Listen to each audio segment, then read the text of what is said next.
जय श्री कृष्णा भक्तों, आप सभी लोगों का मेरे YouTube चैनल में स्वागत है। भगवान की कृपा आप लोगों पे सदैव बनी रहे। भक्तों, आज मैं आप लोगों को बताऊंगी कि श्री कृष्ण ने अभिमन्यु को क्यों नहीं बचाया।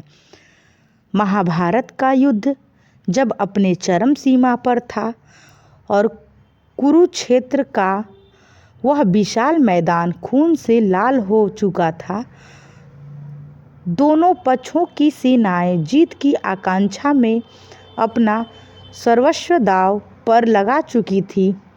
पर यह युद्ध अब केवल अस्त्र शस्त्रों का नहीं था, यह नीति, छल, त्याग और संकल्प का संघर्ष बन चुका था। कौरवों ने एक ऐसी घातक युद्ध नीति अपनाई जिसे चक्रव्यूह कहा जाता है। एक जटिल सैन्य रचना जिसे भेद पाना सामान्य योद्धाओं के लिए असंभव था। इस चक्रव्यूह को वेदने का ज्ञान केवल कुछ गिने चुने महायोद्धाओं को था, जिनमें अर्जुन प्रमुख थे। परंतु दुर्भाग्यवश जिस दिन यह व्यूह रचा गया, उस दिन अर्जुन और श्री कृष्ण दोनों कौरवों की दूसरी टुकड़ी को रोकने में युद्ध कर रहे थे। ऐसे समय में जब कोई मार्ग स्पष्ट नहीं था, तब एक युवा योद्धा ने आगे बढ़कर कहा, यदि कोई मार्ग नहीं है तो मैं ही मार्ग बनूंगा।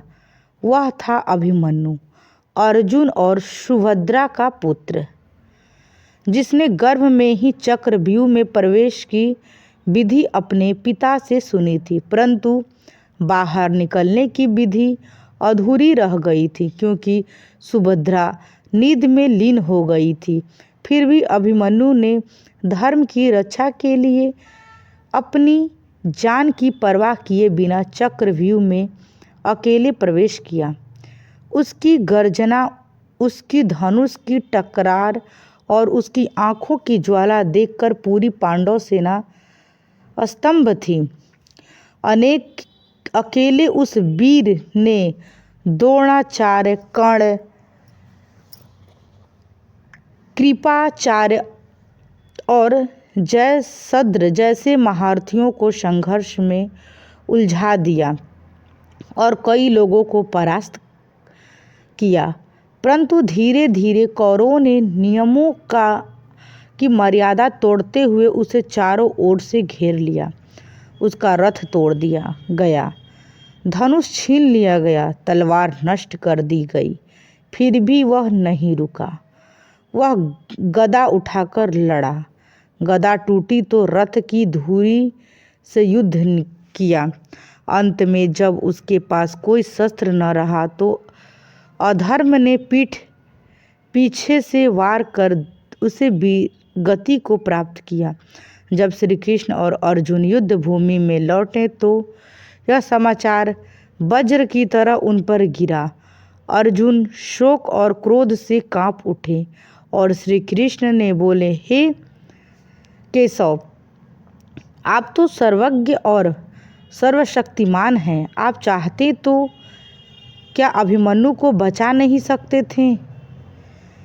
कृष्ण ने शांति से उत्तर दिया, हे पार्थ, मैं यद्यपि ईश्वर स्वरूप हूँ, परंतु सृष्टि के नियमों से बंधा हूँ। यदि मैं हर बार हस्तक्षेप करता तो कर्म और धर्म की स्वतंत्र गति समाप्त हो जाती। अभिमन्यु का बलिदान नियति का हिस्सा था, परंतु उसका बलिदान व्यर्थ नहीं जाएगा। उस क्षण कृष्ण का मौन ही सबसे बड़ा उत्तर था, एक ऐसा उत्तर जो युगों तक धर्म, त्याग और कर्म के नियमों का व्याख्या करता रहेगा। अभिमन्यु की मृत्यु की एक युद्ध की मृत्यु नहीं थी, वह धर्म के पक्ष में की मशाल थी जो अधर्म के अंधकार में जल उठी थी। उसका अमरत्व युद्ध भूमि में नहीं बल्कि जन जन के हृदयों में है। वह चिरकाल तक युवाओं के लिए साहस, त्याग और धर्मनिष्ठा का प्रेरणा स्रोत रहेगा। एक ऐसा दीपक जो स्वयं जलकर भी संसार को आलोकित करता है। कुरुक्षेत्र का मैदान युद्ध से थर्रा उठा। अर्जुन के पुत्र अभिमन्यु ने अपने अपूर्व साहस से चक्रव्यूह में प्रवेश किया और वहां अद्वितीय वीरता का प्रदर्शन करते हुए वीर गति को प्राप्त किया। यह केवल एक योद्धा की मृत्यु नहीं थी, यह धर्म की रक्षा के लिए एक महान बलिदान था। जब भगवान श्री कृष्ण को यह ज्ञात हुआ कि अभिमन्यु नहीं रहा तो उनके मुख से एक गहन मौन प्रस्फुटित हुआ। यह मौन साधारण नहीं था, यह उन प्रश्नों का उत्तर था जो हर युग, हर मानव और हर धर्म युद्ध में उठते हैं। क्यों नहीं रोका गया अन्याय? क्यों नहीं बचाया गया धर्म का पक्षधर? श्री कृष्ण ने गंभीर स्वर में कहा, अभिमन्यु का बलिदान इस युद्ध का महत्वपूर्ण मोड़ था। यह युद्ध केवल तुम्हारी या मेरी विजय के लिए नहीं है, यह धर्म और अधर्म के बीच का संघर्ष है। कृष्ण ने आगे कहा, अभिमन्यु ने अपने जीवन का सर्वोत्तम योगदान दिया है, उनका बलिदान व्यर्थ नहीं जाएगा। उसकी मृत्यु ने कौरवों के पापों को और अधिक बढ़ा दिया है, जिससे उनका पतन अब सुनिश्चित हो चुका है। यदि मैं उसे बचा लेता तो यह युद्ध अनिश्चित काल तक चलता रहता। इन शब्दों ने पांडवों के हृदय को झकझोर दिया, विशेषकर अर्जुन जो पुत्र के शोक में डूबे थे। इन वचन से जागृत हो उठे। कृष्ण की वाणी में जो सत्य था उसने अर्जुन को संकल्प दिलाया। अर्जुन ने प्रतिज्ञा ली, यदि कल सूर्यास्त तक मैंने जयद्रथ का वध नहीं किया तो मैं स्वयं अग्नि में प्रवेश कर जाऊंगा। जयद्रथ वही था जिसने चक्रव्यूह के द्वार को बंद किया था, जिससे अभिमन्यु भीतर फंस गया। अर्जुन की यह प्रतिज्ञा केवल प्रतिशोध नहीं थी, यह धर्म की पुनः स्थापना का उद्देश्य था। अभिमन्यु की चिता की ज्वाला से ही अर्जुन के भीतर प्रतिशोध की ज्वाला धधक उठी। उसने रणभूमि में घोषणा की, यदि कल सूर्यास्त से पूर्व मैंने जयद्रथ का वध न किया तो मैं स्वयं अग्नि में प्रवेश कर जाऊंगा। यह प्रतिज्ञा केवल एक पुत्र की हत्या का प्रतिशोध नहीं थी, यह अधर्म के विरोध धर्म की ललकार थी। जयद्रथ वही था जिसने उस दिन चक्रव्यूह के द्वार पर खड़े होकर अन्य सभी को रोक दिया था, जिससे अभिमन्यु भीतर फंस गया था। कौरवों ने जब अर्जुन की प्रतिज्ञा सुनी तो उन्होंने जयद्रथ को युद्ध भूमि के केंद्र में न लाकर उसे पीछे छिपा दिया। उसकी रक्षा के लिए भीम, कर्ण, द्रोण, कृपाचार्य और जैसे महायोद्धा दीवार बनकर खड़े हो गए। परंतु श्री कृष्ण ने अर्जुन से कहा, हे पार्थ, यह युद्ध केवल शक्ति का नहीं, समय और धैर्य की भी परीक्षा का है। सूर्यास्त का समय तेजी से पास आ रहा है और जयद्रथ अभी भी तुम्हारी पहुंच से दूर है, लेकिन जब संकल्प अड़ित हो तो सृष्टि स्वयं राह बनाती है। कृष्ण ने अपनी योग माया से सूर्य को छिपा दिया। कौरवों ने सोचा कि सूर्यास्त हो गया। जयद्रथ ने जैसे ही अपना सिर ऊपर उठाया और शरीर ढीला किया, श्री कृष्ण ने कहा, पार्थ, यही समय है। अर्जुन ने बिना समय गंवाए अपने दिव्य शस्त्रों का साधन किया और जयद्रथ के सिर को काटकर आकाश में उड़ाया। वह सिर दूर जा गिरा जहाँ जयद्रथ का पिता तपस्या कर रहा था। यह शपथ लेकर कि यदि उसका पुत्र मर जाए और उसका सिर धरती पर गिरे तो वह स्वयं प्राण त्याग देगा। इस प्रकार अर्जुन ने केवल प्रतिशोध नहीं लिया, अपितु अधर्म को उसकी ही चाल में पराजित किया। यह विजय केवल अर्जुन की नहीं थी, यह अभिमन्यु की आत्मा को अर्पित श्रद्धांजलि थी। यह धर्म की पुनः स्थापना थी। उस दिन रणभूमि में सूर्य फिर से निकला। इस बार धर्म की तेजस्विता के साथ अगले दिन का सूर्योदय युद्ध के एक नए अध्याय का आरंभ था।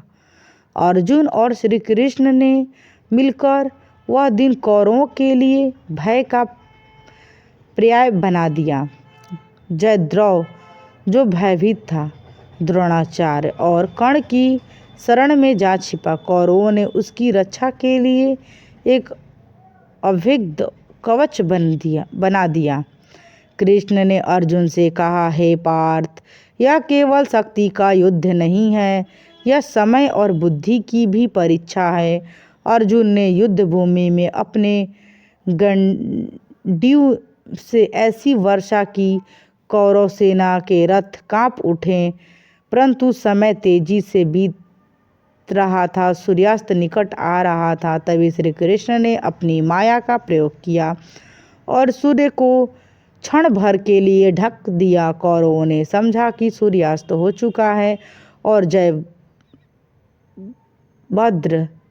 ने आनंद में अपने कवच को शिथिल कर दिया। उसी क्षण श्री कृष्ण ने कहा, अब समय है पार्थ। अर्जुन ने अपने दिव्य शस्त्र से जयद्रथ का वध किया। यह विजय केवल अर्जुन की नहीं थी, यह अभिमन्यु की आत्मा को श्रद्धांजलि थी। कौरवों की सेना हिल चुकी थी। धर्म के पथ पर चलने वालों ने अपना उत्तर दे दिया था। अभिमन्यु का बलिदान एक प्रकाश स्तंभ बन गया। पांडवों ने अपनी सारी कमजोरियों को शक्ति में परिवर्तित किया। धीरे धीरे कौरवों की हार सुनिश्चित हो गई। महाभारत के इस युद्ध में केवल हथियार ही नहीं चले, मन, आत्मा और भावनाएं भी छलनी हुई। जब युद्ध समाप्त हुआ, युधिष्ठिर ने रात भर अभिमन्यु के बलिदान पर शोक मनाया। वे बोले, हे माधव, क्या मेरा नित्य इतना निर्मल था कि मैं अपने भतीजे को बचा नहीं सका?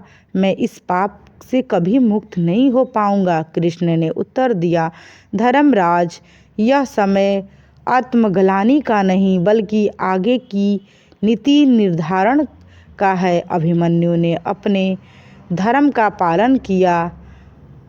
अब तुम्हें भी अपने धर्म पर अड़िग रहना होगा। सुभद्रा, जो द्वारका के कुरुक्षेत्र पहुंची, अपने पुत्र के बलिदान की खबर सुनते ही विह्वल हो गई। उन्होंने रोते हुए कृष्ण से कहा, दाऊ, आपने वचन दिया था कि आप अभिमन्यु की रक्षा करेंगे, फिर आपने उसे अकेला क्यों छोड़ा? कृष्ण ने बहन को गले लगाकर कहा, सुभद्रा, तुम्हारा पुत्र एक योद्धा था, उसका धर्म था धर्म की रक्षा करना और उसने वही किया। यदि मैं उसे बचाता तो यह अधर्म के नियमों को स्वीकार करना होता। वह अब किसी एक देह में नहीं, वह अमर है।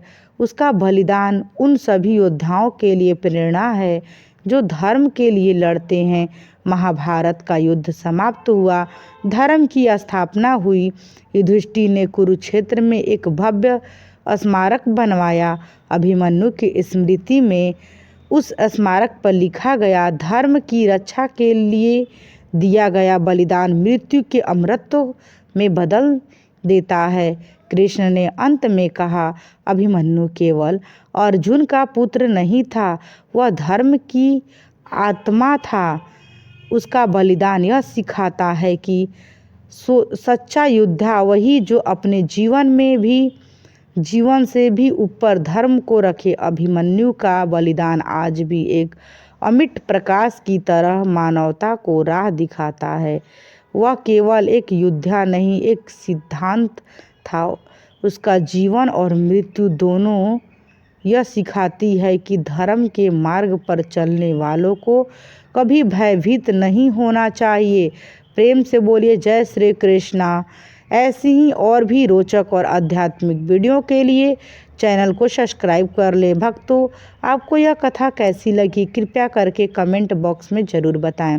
वीडियो पसंद आए तो वीडियो को लाइक करें और अपने दोस्तों के साथ शेयर करें और कमेंट बॉक्स में जय श्री कृष्णा लिखना बिल्कुल भी ना भूलें। और एक दिलचस्प वीडियो के साथ आप लोग को अगली वीडियो में स्वागत है और ऐसी ही वीडियो देखने के लिए मेरे YouTube चैनल पर बने रहें। यदि आप मेरे YouTube चैनल पर नए हैं, यदि आपने अभी तक मेरे चैनल को सब्सक्राइब नहीं किया तो कृपया करके आप मेरे चैनल को सब्सक्राइब कर लें और बेल आइकन को भी दबा लें ताकि आप लोगों को मेरी वीडियो का नोटिफिकेशन मिलता रहे। भगवान कृष्ण की कृपा आप लोगों पर सदैव बनी रहे। तब तक के लिए जय श्री कृष्णा। भक्तों, पूरा वीडियो देखने के लिए आप लोगों का बहुत बहुत धन्यवाद।